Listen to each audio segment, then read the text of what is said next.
In a dramatic turn of events that left South Africa's already unstable political scene reeling, the widow of former Foreign Minister Nathi made a bombshell allegation. Speaking in front of a crowded room full of reporters and television cameras in Pretoria, she publicly charged Economic Freedom Fighters, EFF, Chief Julius Malema with knowing the truth about her husband's tragic death and withholding it on purpose. The announcement caused an instant stir in the country, with citizens, the media, and politicians shocked into stupefaction as tensions between the African National Congress, ANC, and the EFF reached a boil. With tears brimming in her eyes but her voice firm and unyielding, she declared, "You knew what had happened to him. For months we have lived with unanswered questions. We have endured rumor, lies, and silence. And all along you knew what actually occurred. You had answers and you remained silent. I am here today to call for the truth." The room allegedly fell silent in an unsettling fashion as her words hung in the air. The clicking of camera shutters slowed, microphones shifted in for better sound, and all eyes turned to her trembling figure. Even seasoned journalists, accustomed to high-stress press briefings, appeared visibly shaken by the gravity of her declaration. Witnesses described an electric atmosphere, a tense blend of disbelief, sympathy, and foreboding, as the widow's accusation squarely implicated one of the nation's most divisive and powerful political figures. For many South Africans, it felt like a moment of immense significance, one that could alter the trajectory of a persistent and deeply troubling enigma. Political analysts were swift to respond, labeling the development one of the most significant moments in years. Dr. Lenda Kumalo, a well-respected political commentator, remarked shortly after the conference, "This is unprecedented. We are no longer dealing with whispers or speculation. This is a direct public allegation with potential legal, political, and social repercussions. It leaves Malema and the EFF in an incredibly exposed position and puts immense pressure on both the governing ANC and opposition parties to react." Her analysis reverberated across media channels, portraying the event as a possible political watershed. Nathi's widow, however, did not waver for a moment as she continued speaking. Her voice broke occasionally with emotion, but her resolve remained unshaken. She recounted the miserable weeks and months following her husband's death, weeks filled with confusion, frustration, and grief. "We were asked to be patient, to have faith in the process," she said, fighting back tears.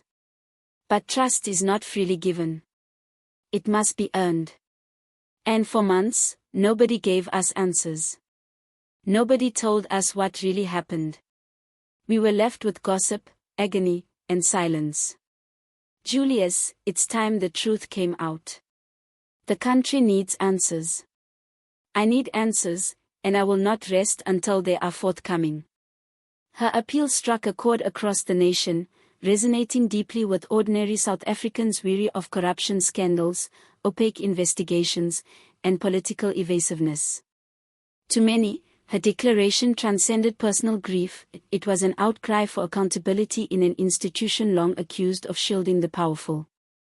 The timing of her statement made it even more explosive. Just weeks earlier, renewed demands had surfaced to reopen investigations into Nathi's controversial death. Her remarks reignited that controversy and injected a volatile emotional charge into an already fraught political environment. Behind the scenes, both governing and opposition parties scrambled into crisis mode.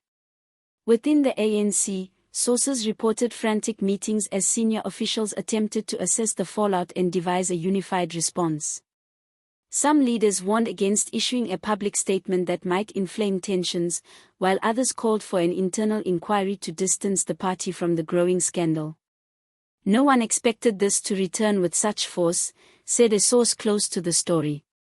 "The timing, the emotion, the public outrage, it's a storm the ANC wasn't prepared for." Meanwhile, the EFF found itself at the center of an unprecedented political storm. Insiders revealed that Malema spent several hours behind closed doors with his top advisors following the press conference. Some suggested he might issue a scathing rebuttal, while others advised a more cautious, legally informed approach. So far, Malema has remained silent, a silence some interpret as strategic but others view as suspicious. Legal commentators, too, have weighed in, warning that the allegations could escalate into a full-blown legal and political crisis. "We are on treacherous terrain here," said Advocate Thabo Miko, a Johannesburg-based constitutional lawyer. Accusations against a political leader of covering up a death can trigger multiple legal avenues, from defamation suits to criminal investigations. It all depends on what evidence, if any, supports the widow's claims, and how both sides manage the fallout. Social media quickly turned into a battleground of public opinion. Within minutes of the press conference, hashtags such as #JusticeForNat, #TruthForNat, and #Malema began trending across platforms. Thousands of users voiced sympathy for the widow, calling for a full investigation and transparency from both major political parties. Others defended Malema, warning that unverified public accusations could destroy reputations and destabilize the nation's already fragile political balance. Influencers, activists, and public figures amplified the widow's voice, demanding justice and answers. On the streets, the reaction was just as impassioned. Outside the union buildings in Pretoria, small groups of protesters gathered, waving placards that read, "We deserve the truth" and "Justice for Natima." Civil society organizations began mobilizing, urging law enforcement and the national prosecutor to reopen the case.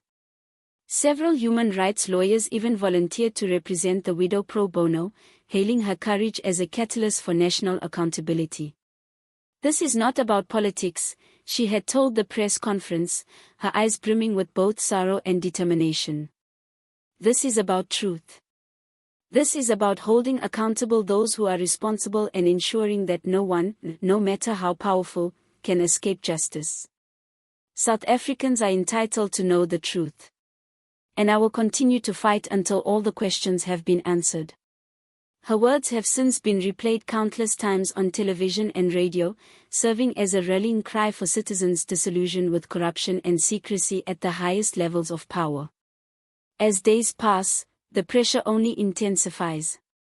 Media outlets dissect every angle, from Natima's final days to Malema's political alliances and financial dealings, while pundits predict that the scandal could reshape upcoming elections, sway voter sentiment, and expose hidden fractures within major parties. ANC insiders worry that the fallout might unveil deeper political animosities and corruption networks long concealed from public view.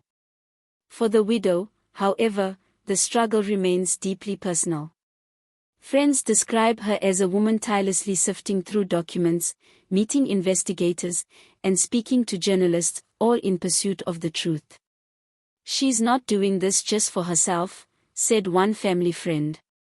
"She's doing it for her children, for her husband's legacy, and for every South African who has ever been silenced by power." As the nation holds its collective breath, one question dominates the air: will Julius Malema finally break his silence? Will he defend himself, deny everything, or reveal a truth that could change the story entirely?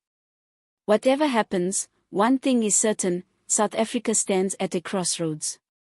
The widow's fearless confrontation has reignited national concerns about integrity and accountability in politics. And as the saga unfolds, it has become more than a family's fight for justice, it has become a reflection of a nation's cry for truth.